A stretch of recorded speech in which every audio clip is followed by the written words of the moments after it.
Jangan gampang memvonis orang, kita tidak tahu. Jangan suka memvonis orang sembarangan ya, karena kita tidak tahu amal yang bersangkutan di sisi Allah. Kita tidak pernah tinggal serumah dengannya, kita tidak pernah tahu bagaimana tangisannya di malam hari, kita tidak pernah tahu rasa takutnya kepada Allah, kita tidak tahu bagaimana rasa sukanya ke Allah. Kita nggak tahu bagaimana mungkin kita bisa memvonis seseorang hanya karena kata orang. Kata orang ini, enggak, janganlah. Kalau mau duduk sama-sama, tukar pikiran, sama-sama belajar, yakini, lakukan yang kita yakini, dan hormati yang diyakini orang lain. Setuju? Ini mungkin tahapan untuk saya baru sampai segini beraninya Pak. Karena untuk memberikan fatwa jelas belum makomnya. Jadi paling juga belajar sampai kita yakin dan hormati keyakinan yang lain. Lebih adem hadirin. Apalagi beda partai. Wah itu mah jangan sampai berantem. Nanti kan tahun depan pemilu ya. Wah, kampanye demi seseorang, nanti yang itu dibelain dapat kursi di DPR, kita kursi roda karena jatuh dari truk hadirin. Alah, relax saja, jangan terlalu serius ya. Yang serius aja pada meninggal hadirin. Tapi kalau saya mau jujur mah, demokrasi itu asa kurang adil tuh ya. Suara seorang ulama sama dengan suara seorang pencuri. Benar tidak Pak? Ada ahli tahajud sama dengan ahli dugem tuh. Profesor yang ilmunya tinggi sama itu dengan anak yang ya kerjanya main. Tapi dan memang udah itu episodenya ya. Makanya kalau nyoblos jangan terlalu serius, doa aja lah supaya diberi amanah, takut ke Allah. Setuju hadirin? Bijak terhadap perbedaan ini perlu kejujuran menilai diri ya, dan jangan mendahului Allah. Sebetulnya bagi Allah mah gampang atuh. Islam semua beres. Rasulullah juga punten ya. Rasulullah itu kan tidak bisa memberi hidayah hadirin. Jadi dakwah seperti ini tuh maaf, ini nggak bisa ngebolak-balik hati nih. Dakwah seperti ini aslinya adalah ini mendakwahi diri sendiri. Berusaha mulut, hati, sikap cocok lillahi ta'ala. Nah perkara ilmu ini masuk, perkara jadi menggetarkan hati, perkara jadi amal, itu adalah perkara dia yang maha melihat, maha mendengar, maha membolak-balik hati. Benar hadirin? Jadi nggak boleh dakwah itu kita persatukan. Asal ada hese ya. Kita mah anak aja klakson bunti cilaka, bapak pulang deh begitu. Itu anak aja nggak mempan. Makanya punten jangan melampaui. Allah kalau persatukan satu aja gampang. Kita mah tugasnya adalah PDLT, perbaiki diri dan lakukan yang terbaik lillahi ta'ala. 2. Sesudah kita rileks, bijak terhadap perbedaan ya, dan orang punya hak untuk memilih yang dia yakini. Paling top kita tukar pikiran, saling melengkapi supaya kita bisa paham dan kita bisa memberikan pemahaman. Ya sudah sampai di sana. Tidak bisa memaksa orang lain sekeyakinan. Setuju? Kalau kita punya hak memilih, orang juga punya hak memilih. Kita tidak boleh ngotot. Ini dalam satu akidah ya. 2. Ini maaf, ada besi betonnya tidak nih? Ada? Tahu dari mana Mas? Kelihatan tidak? Tidak. Ada batu kali di sini?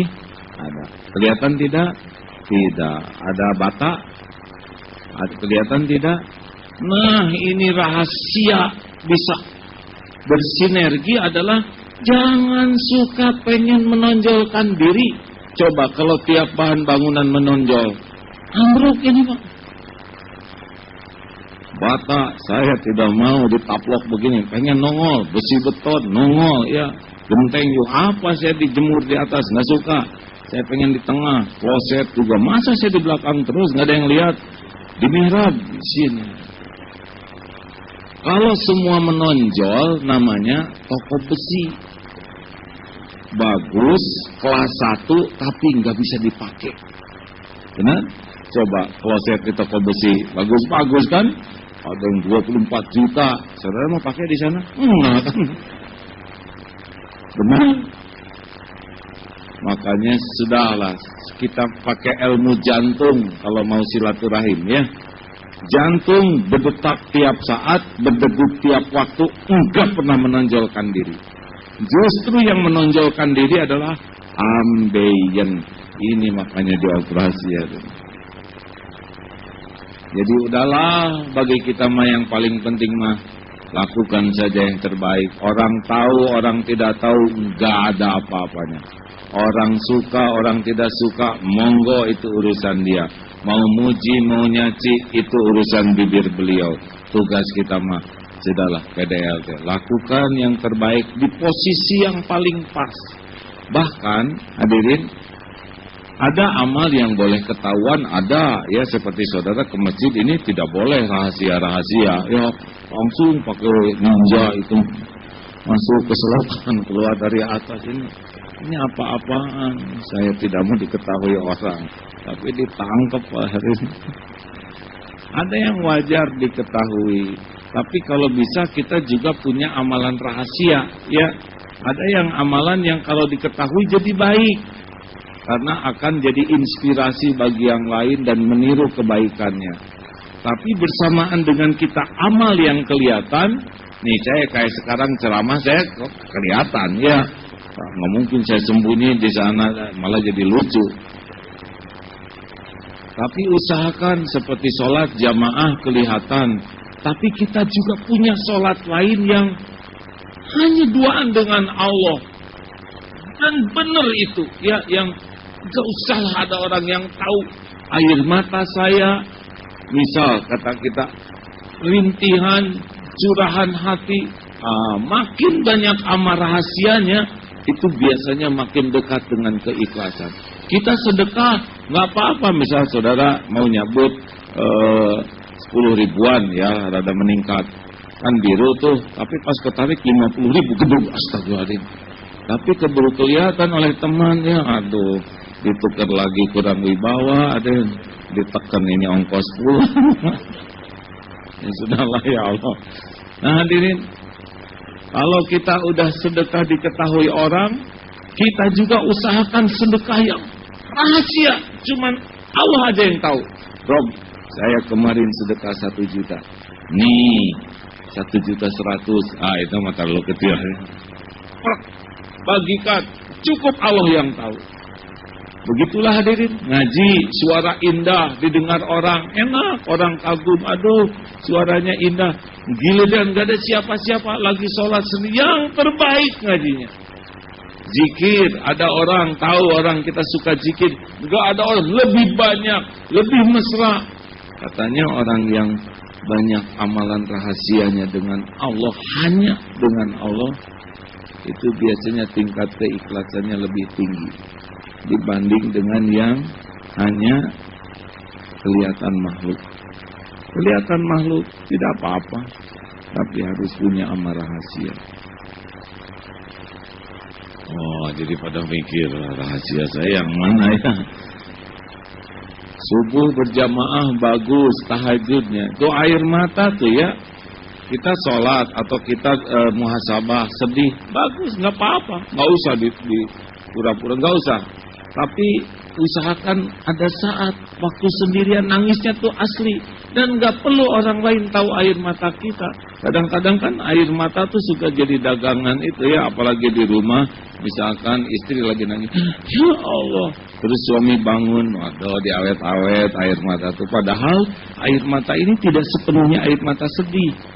2/3 tuh air mata menguap, hadirinnya kan alirannya sama tapi diawet apa jadi lebay. Hadirin, kelap saja tuh matanya. Nggak penting kok kita dianggap khusyuk oleh orang. Yang penting khusyuk dalam penilaian Allah. Setuju? Ibu? Bu?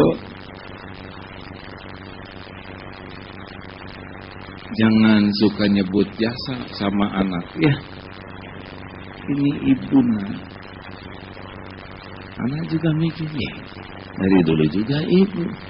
Ibu yang hamil, nak. Ibu yang melahirkan kamu. Ibu yang menyusui. Kira-kira anak tergetak nggak hatinya, Bu? Kan? Enggak.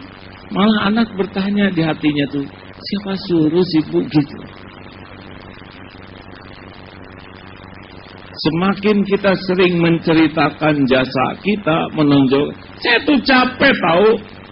Jadi mubalik tuh capek. Pasti kata saya, nah itu makin jadi mubalik ya. Jadi pemimpin tuh berat. Gak usah jadi pemimpin. Susah cari nafkah tuh. Berat cari nafkah tuh. Itu gak akan jadi simpati. Karena orang tuh gak tertarik kalau kita menceritakan diri kita.